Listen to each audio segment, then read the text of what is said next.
Are we ready to be? Are we ready for Charlie to break our hearts in some way or anger us in some way, chat? Let's find out. Ready? And go, Charlie, go. Everything in the world is becoming a subscription service. Get ready to set aside a monthly allowance for air premium when you start getting charged for every single little bit of oxygen you breathe once they find a way to monetize that. He's It's not just such wrong. a frustrating trend. It's worse than Tide Pods, honestly. But what's even worse about this subscription plague is when some services make it very difficult to cancel, making it a ton of hoops that you have to jump through and just a complete nuisance. And there's no industry worse. And how many times have we talked about this? We were talking about this last week, like with Adobe. Yeah, exactly, Lord Larfman. Yes, that's exactly why Adobe is getting sued by the U.S. government. And I'm wondering if he's gonna be. I'm wondering if that's what this is about. Because yeah, that's exactly why Adobe is getting sued. About this than journalism. This is I don't know what's Nope, happened to guess not. journalism, but it is fucking atrocious. Not only like the quality of articles, but even just the ability to access articles. I've done this on In stream innumerable times by this point, where if you go to an article without an ad block on, you can't see the article because it's just completely filled, inundated with ads out the wazoo with auto.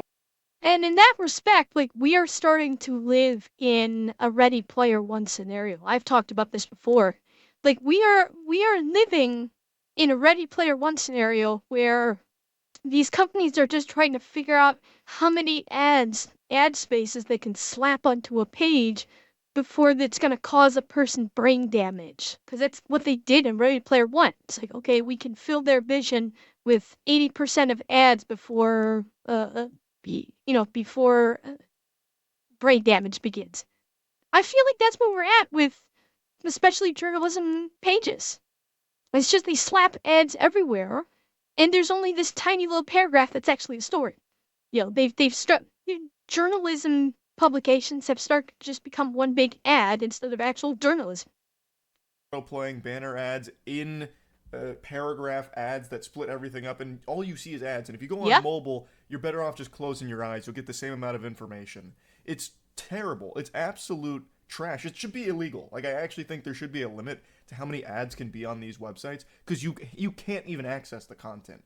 It's No, unacceptable. you can't. And some websites don't even allow you to see an article without your ad block being turned off, which is why.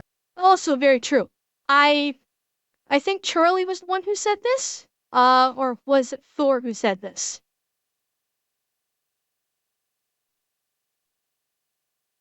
Yeah, well, exactly. It's only if they could be held like financially liable for something. Yeah, like I can't remember if it was Charlie that said this or Thor said this, but either the two of them said that if you go onto a site that says you cannot view the content here unless you disable your ad blocker, leave the site. Not gonna go on the site because obviously then it's not worth it, and you're just gonna have a horrible viewing experience on that webpage if you do. Uh, I don't know if you can get a better ad blocker with these sites that where they will not allow you to read their content unless you whitelist them. I don't know if it's a matter of getting a better ad blocker or not. Maybe some of them. I mean, like I've got some good ad blockers. Like I'm running like Ewok, I think AdBlock Plus. Malwarebytes has its own ad block in it. So I've got some pretty good ad blockers, but it, you shouldn't have to disable your ad block to view a website, particularly a journalism website.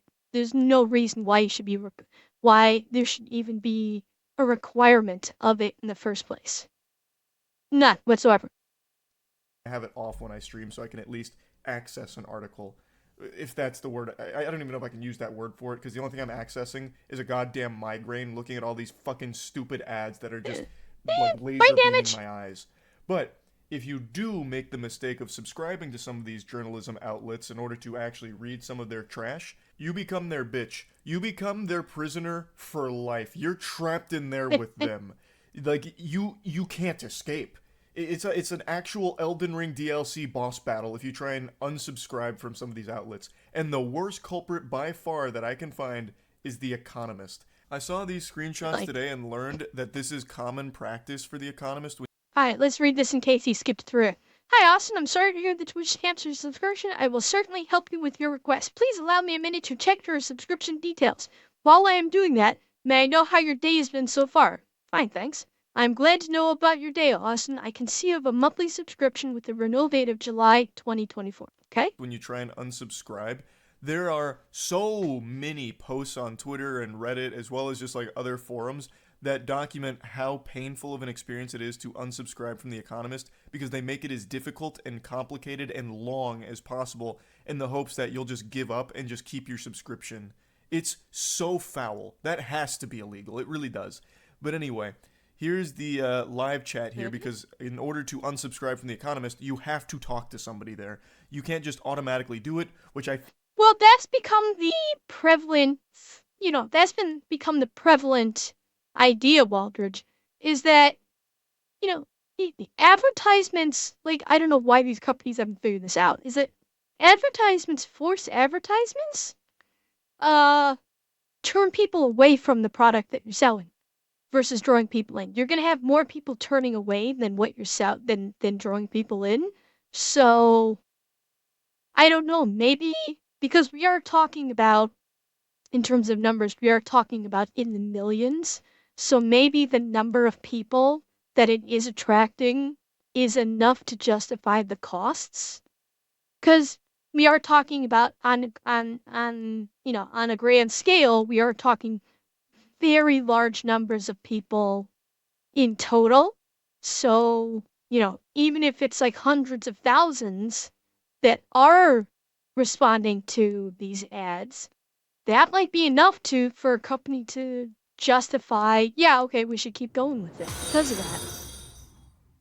Oh, and Senpai, thank you for the follow. Just in case all payments direct from your banking app. Yeah, you can do that too, Lord Lurker, but it's just again, it's more work that you should need to. Corey, stop. I'm a Discord virgin. Leave me alone. I've barely used my Discord. Leave me be. I'll think about it. I will think about it. But you just worked on something for 3 days. I'm not going to say, "Hey Corey, fix my Discord." Just because you're in my chat. I don't want to do that to you. I'll think about it, okay? I don't want to be taking advantage of anybody. You guys are already, you're giving me subscriptions and you give me bits and that's unfucking believable how great that is. I know. I don't want to you guys are here to have fun and we're having fun. And I'll think about it. Okay, Corey? I'll think about it for you. Yeah, like give me a day or two to mull it over and I'll let you know, okay? Alright. feel should be a basic necessity if you're offering a subscription service. You should have a way to automatically unsubscribe and cancel it. I don't think you should have to communicate with anyone at the company you're unsubscribing to. But at The Economist, they clearly disagree. So here they say, "Hi Austin," with an exclamation point. Super excited to be having this conversation. Party poppers just went off the second this live chat was initiated.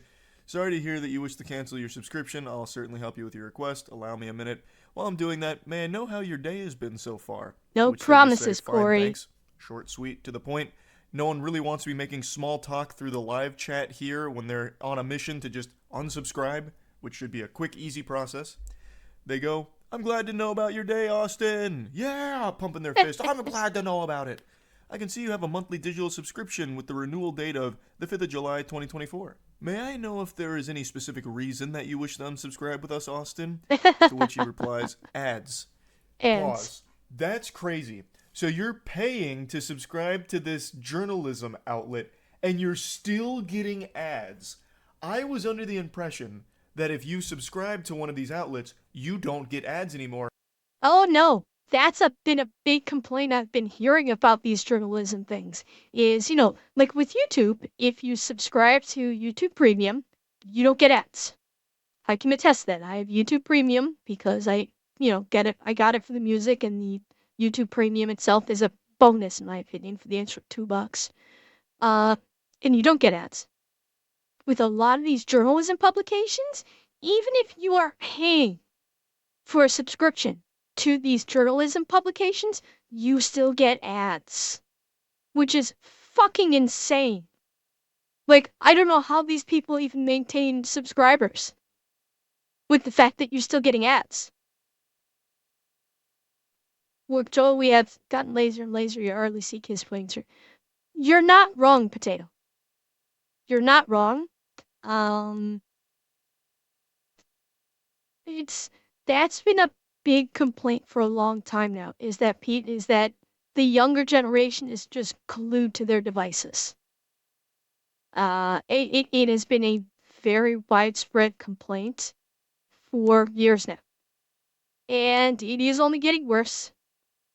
Um, I do see us going in the direction of Wall-E or Ready Player One, where either we're too lazy, the populace gets too fat and lazy to get out of their free-floating chair with the screen in front of me, or everyone spends all their time in a quote-unquote virtual world and does their absolute best to ignore the outside world because the outside world sucks. So yeah, it's getting it's starting to go that route. It is. And the problem is the outside world is getting worse and worse every day. We're seeing we're just seeing so much bad stuff happening. I can actually understand why people be like, I don't want to engage with that. I don't want to deal with all that bullshit. I want to just, you know, I can choose what I want to deal with on the screen in front of me.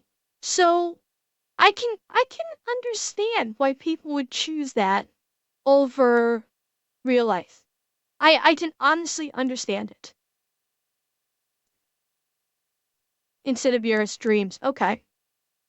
Uh but Albert, there are so many movies in years past that are seeming to predict things. Wall-E is perhaps predicting the future. Idiocracy is predicting the future. Uh, you know, like so many, like more than a few of these dystopian sci-fi movies, they're kind of predicting what's been happening, and it's a little scary, honestly. And you actually get to read what they publish. That is shocking that you're paying to still get ads on these fucking websites. That's like malware. These journalism outlets are like actually malware you're paying for, I Yeah. suppose. That blows my mind. Thank you for the information. I'm sorry the inconvenience this may have caused. If I may know, how do you access the content through app or website? I love that you have to take like a fucking exit survey here just to unsubscribe. Oh, Lovely. What a great process. Website. I'm not trying to be rude, but can I please just cancel without all these questions? Exactly. No one likes to mm-hmm. be interrogated about wanting to unsubscribe from this service. It's ridiculous. Thank you for the information. Apologies for the hassle. And honestly, if I was in this guy's position, I wouldn't be polite. If I received, hang on, yeah. So, thank you for the information. I'm sorry for the inconvenience. Can I know how you access the content through web or edge site? My response would be, doesn't matter. Cancel it. I'll give you a perfect example. I had a package delivered. Uh, last week, Friday, had a package delivered to me. Problem is, the package was not addressed to me. It was addressed to what I presume is a former resident of this location. So I call the courier service that delivered it, or I jumped online and went onto the courier service's website and engaged in their online chat and said, listen, I had a package that was delivered to my residence, but it is addressed to a person that does not reside here. Uh, and they asked like one or two questions. Then they asked, "What is your phone number?" And I responded with, "Why do you need that?" Dead silence. I had no response. After like a minute or two, I asked them, "Why do you need my phone number?" Again, nothing. They wouldn't respond in this chat, so I just responded back, "I guess we're done I guess we're done with this conversation. Bye," and disconnected. And like maybe tomorrow I'll actually call them to have them come pick up this package that does not belong to me. All I'm trying to do is get a pickup for a package that does not belong to me. But it's like, what the hell? Like,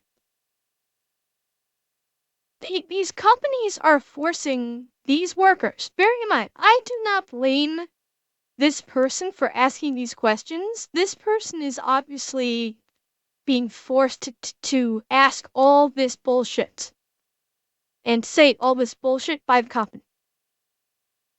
Yeah, supermarkets doing the same. Like, they're all doing it now. And it's getting out of control. This is like, I went over this when we did the Aldi episode, when we looked at the Aldi video, how you get asked 50 questions at the checkout before you can give them your fucking money.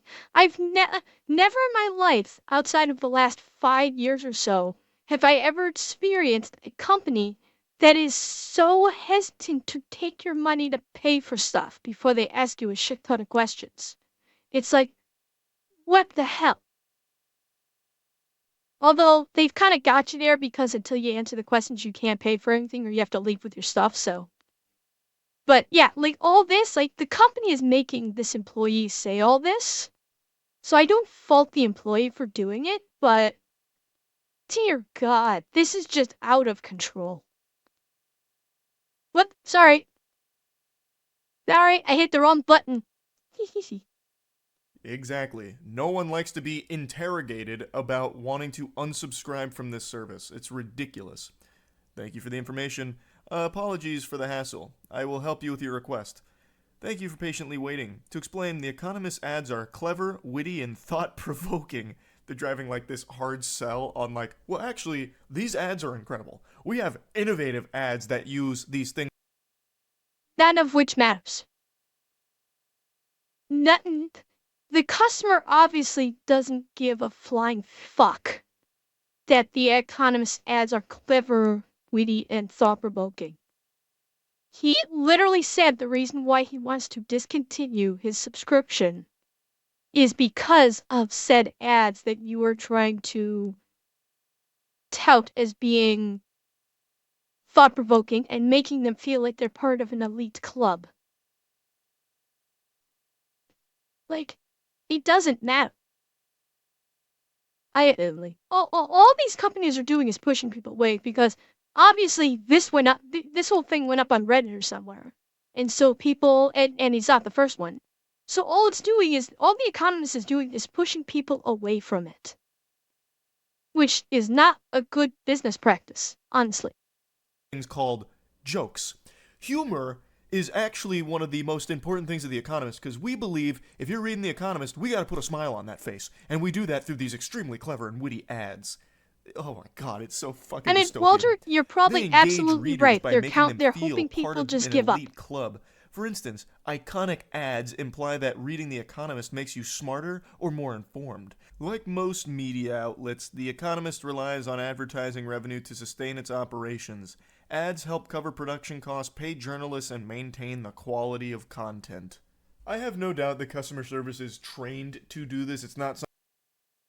So if ads pay for, why are you charging for subscriptions? If you're so heavily dependent on ads, then why are you asking people to pay for your subscription in the first place? What's the point? Unless The Economist is one of those publications where you can't actually read it online unless you're subscribed. No, Doc, well, to a degree, yes, they are. But more to the point, they're saying that the ads is what basically pays for The Economist. I don't go on The Economist myself, so I'm wondering if The Economist's website is done in a way so if you click on an article, you maybe get like 1, 2, or 3 articles you can read free per month. But if you want to read more than that, you actually have to pay for the subscription. So yeah, I'm wondering if that's the case with them because I've seen like I know like the Toronto Star I think does that. If you click on a Toronto Star article, you can't actually read it unless you have a subscription, and there are still ads on it. But they already have. The potato they've already got the lowest tier Netflix subscription now comes with ads. So they've already done. Yeah. So if you want Netflix, the lowest tier, if you want to get the lowest tier Netflix subscription, you're getting ads with it. Okay, Lurker, it is. I kind of had a feeling that was the case, which is why they try to make that ads argument is because I mean I don't even know how much they charge per month. I don't care.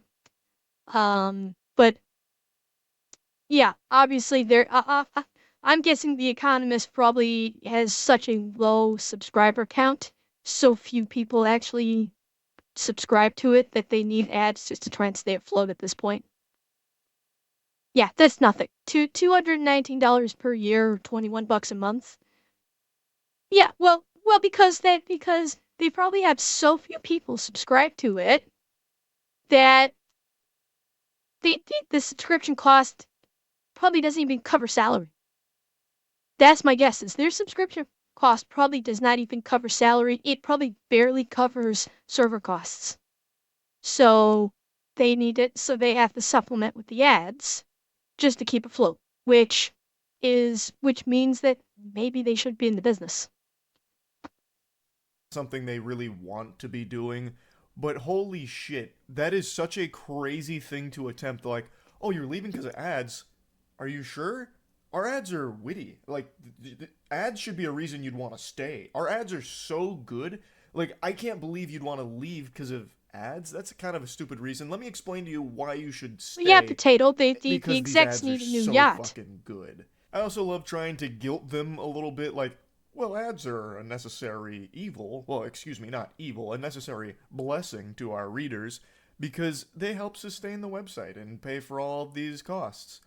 Well, what the fuck is the point of the subscription service then? Like, you're double dipping. If you're Yep, subscribing to something here, you exactly shouldn't be right. getting ads on top of it too. At least I don't think so.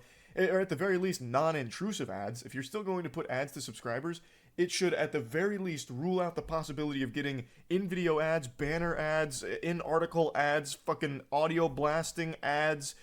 Like, it should, if you're going to put ads into these subscriptions, I suppose, it should be the least intrusive ones, like at the very bottom of an article, perhaps. Like, Yeah, it's stupid. This is really stupid. But above all, I mean, yeah, he's right. Like having ads at all is not a terrible thing. Even newspapers have ads. Like regular print newspapers, even they have had ads forever. So it's not necessarily a bad thing to have ads, but the fact is these news websites are putting these ads in obtrusively. That's the key. They're putting them in obtrusively, where it's actually breaking up the story. So you actually, as you're reading a story, you actually have to have a fucking commercial break before you actually get to the rest of the story. And that's a problem because that should be why you're paying the subscription, so you don't have to go through that. you should just let people be able to unsubscribe without this kind of hassle. This is absurd. So it's not just a live chat that you have to go through, though there is so many screenshots from people having almost identical experiences with the Economist live chat when trying to unsubscribe. There's also been cases where they kind of require you to call if you don't want to wait in a live chat queue. So your options are either call the Economist or go through this song and dance with live chat. Like, that's so inefficient. And guarantee you, the phone call is going to make you go through the same goddamn song and dance.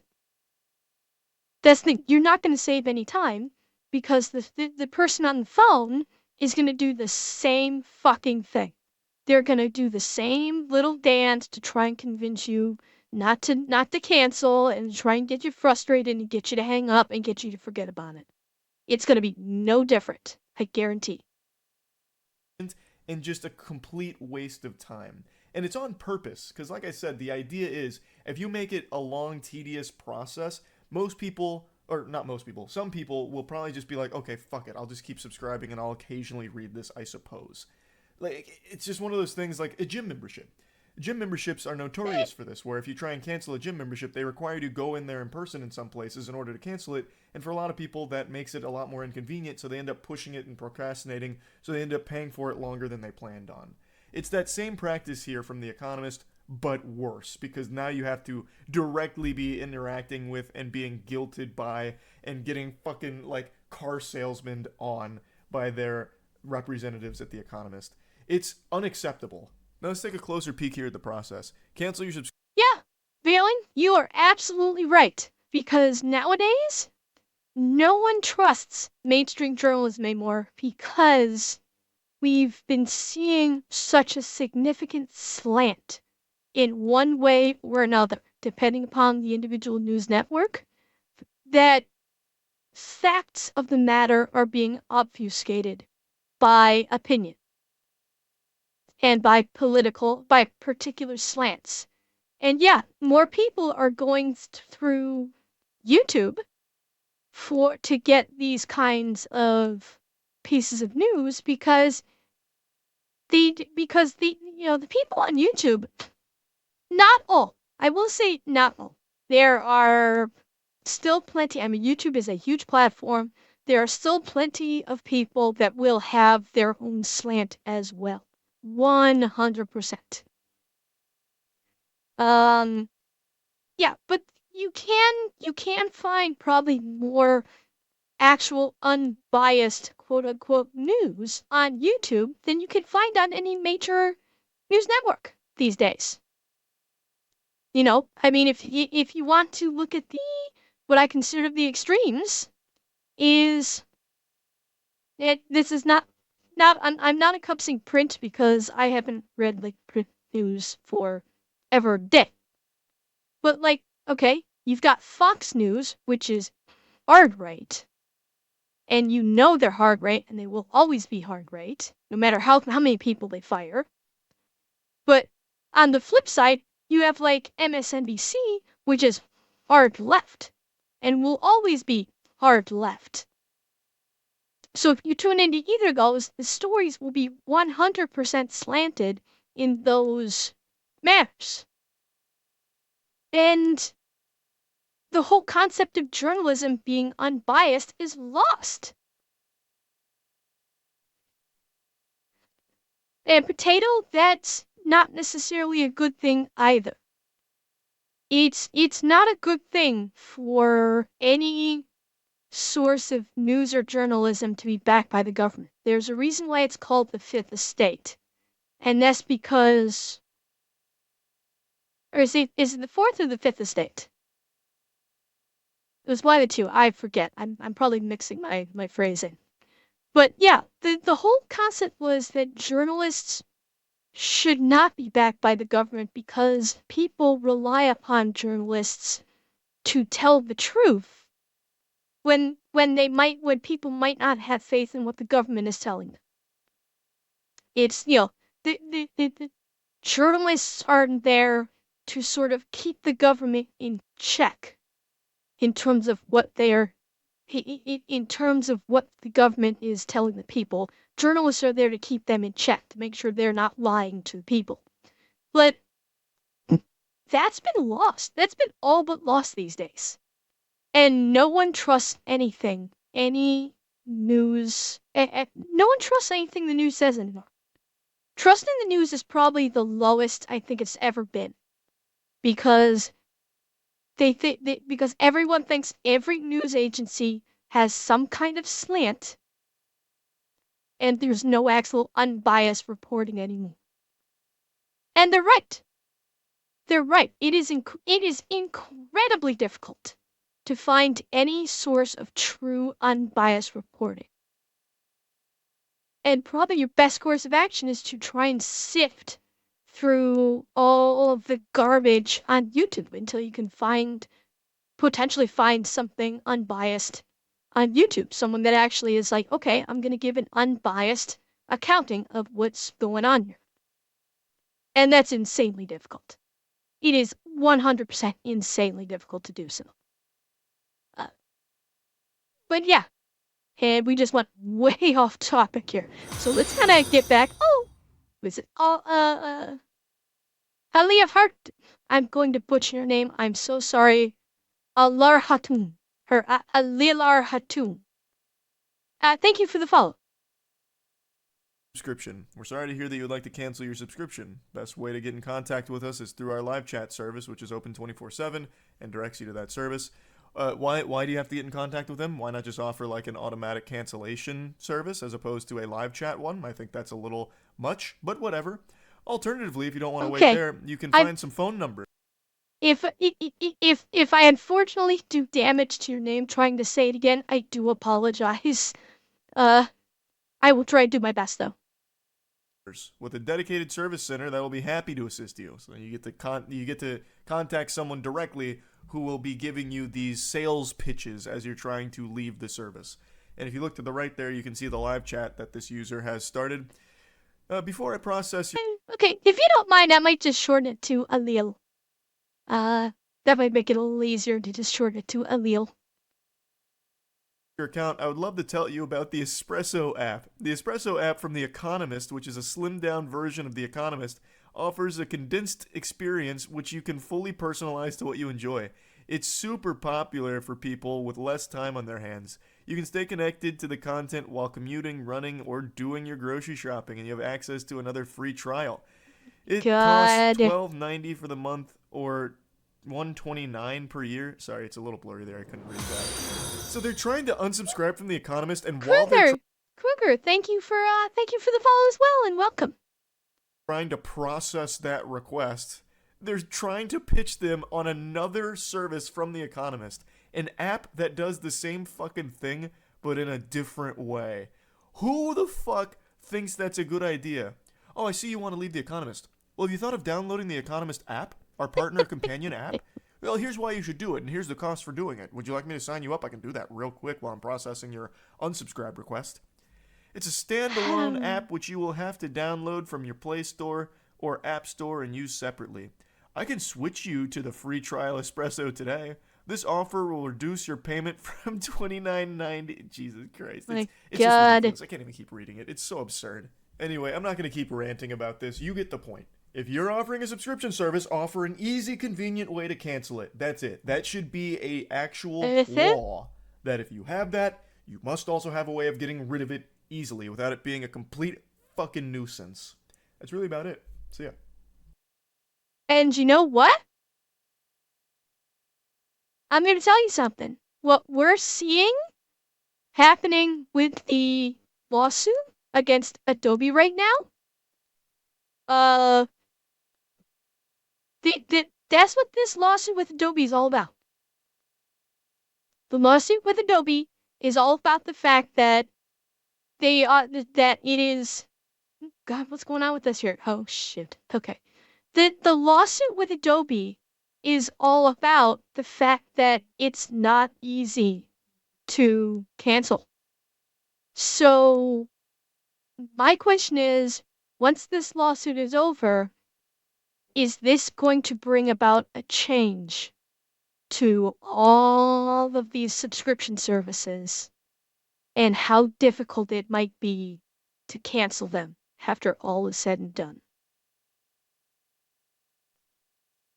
Because, not only could this bring about, potentially speaking, new law, although I doubt it. I don't think it would actually play that way. But I could see, depending on the public opinion of it and how things go in court, I could see maybe some people in Congress, at least in the United States, if their constituents are making enough noise about this, maybe someone will try to bring up maybe someone will try and bring up a law for it. Maybe. Doubtful? Highly doubtful, but maybe. Maybe some enterprising young soul will try and enact a law regarding advertisers. They probably won't because these advertisers are the ones that put these assholes in office in the first place. So yeah, if you don't ever have hope, then what the hell's the point, you know? So I'll keep that hope, but until then, I just won't go on a site that says, "Hey, take off your ad block."